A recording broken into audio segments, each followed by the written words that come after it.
are you guys today on this wonderful Sunday afternoon? Today I come to you with yet another weekly review of Fukigen na Mononokean. It is a double review of episodes 9 and 10. So I'm going to start off with episode 9. I'm going to try to keep it as brief as I can because episode 10 was a very heartwarming and very touching episode. So I really want to get into episode 10. So basically, to summarize episode 9, we have where our client this time is not a yokai, but a human. And this seems to be the biggest problem for Abeno, because we know how he feels towards humans in regards to yokai.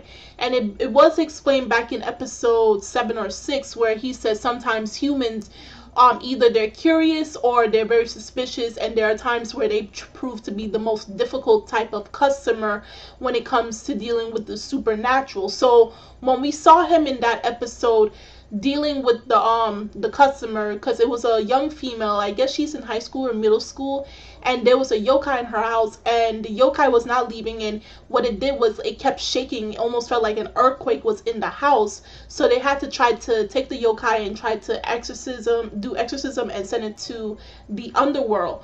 So I didn't really like her.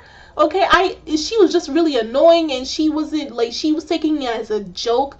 And then we had her mother, who every time she's like, explain scientifically, but when you're trying to explain something that's perceived outside of human comprehension, I don't know how much more scientific you can get with the concept of, we are dealing with supernatural beings that mass majority of the human race cannot see, and possibly less than 1% of the humans can actually see yokai, Ashia being one of those people, and Zenko as well.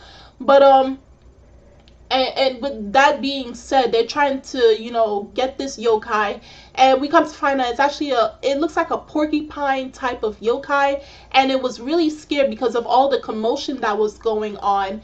And eventually Ashia, he calmed down the yokai in order for it to, stop shaking, because when it was scared, it's shaped like a porcupine, but like when it gets scared or is pushed into a corner, the type of powers it has, it can cause like vibrations, like heavy vibrations, to the point like it feels like an earthquake.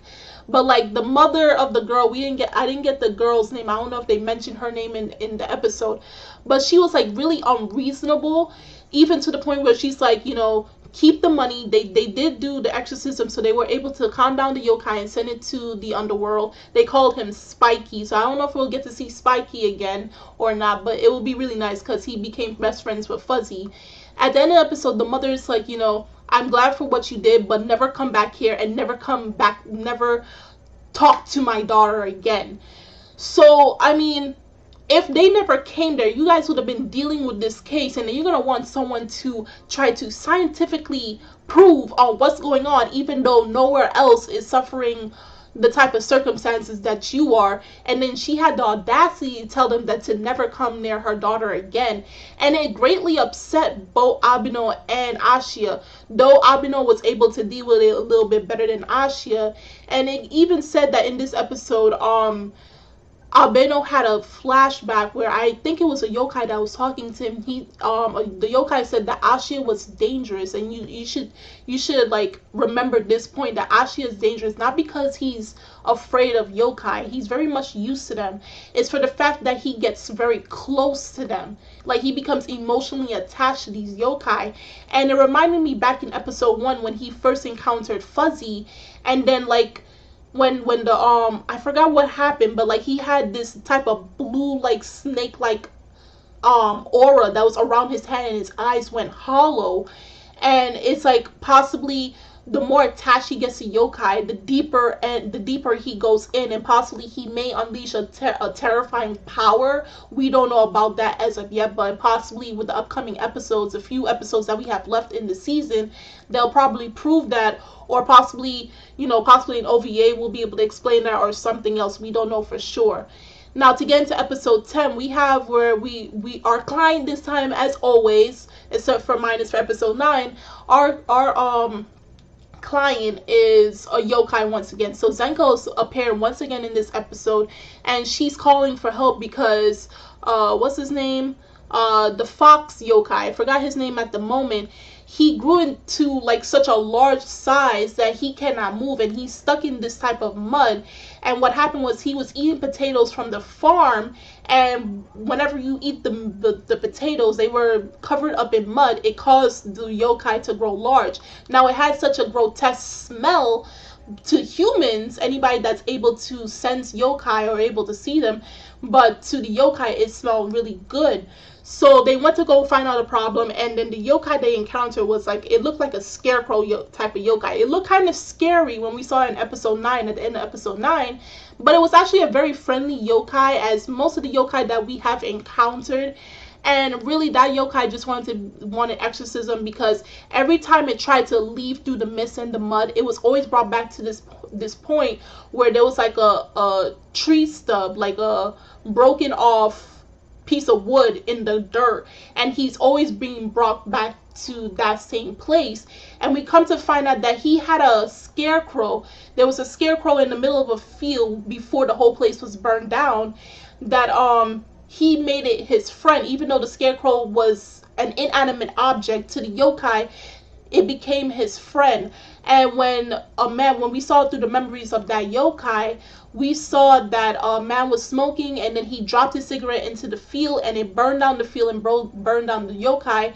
And he eventually knew it was his fault for not rescuing his friend. So he was living with the guilt, and because of that, it caused him to produce this mist and heavy amounts of mud. So they couldn't Albino could not perform the exorcism, so he said they will wait for him, and it took till nighttime for him to actually find his way through the mud and convince himself. So, we had for him to convince himself, saying, it was my fault, but the time that we shared as friends, I will forever remember it, and thank you for being his friend. So it was a very heartfelt and meaningful episode, that like showing through friendships and how it can mean a lot to certain people so long as the bond is very strong. So even though the friend, the latter, was an inanimate object, to people some things may mean a lot more than what we may perceive it as. So they were able to do the exorcism and send him to the underworld, as well as he gained new friends through Zenko. And Zenko for the first time saw Albino perform the exorcism and open up the underworld. So she's now able to see yokai and see all these things. So who knows, she may end up being hired and become an assistant, possibly in the upcoming episodes to come. So who knows. But it was a pretty good episode. It did kind of have me teary, at least for episode 10. Episode 9 kind of had me upset, especially with the mother and daughter, but especially the mother. But of course, this being a job, and sometimes they're going to get human customers, it may prove to be difficult, but they have to swallow the pill and just keep on doing their job, because that's their job and no one else is going to pick it up. So if you guys saw episode 8 and 9, 9 and 10 of Fukigen na Mononokean, please tell me in the comment section below on how you guys felt about it. What was your most favorite episode between 9 and 10? You can also tell me the reasons for that if you would like. The links are in the description box as always. And I'm Kimmy Chan of Anime Legends Podcast, and I will see you guys later. Bye!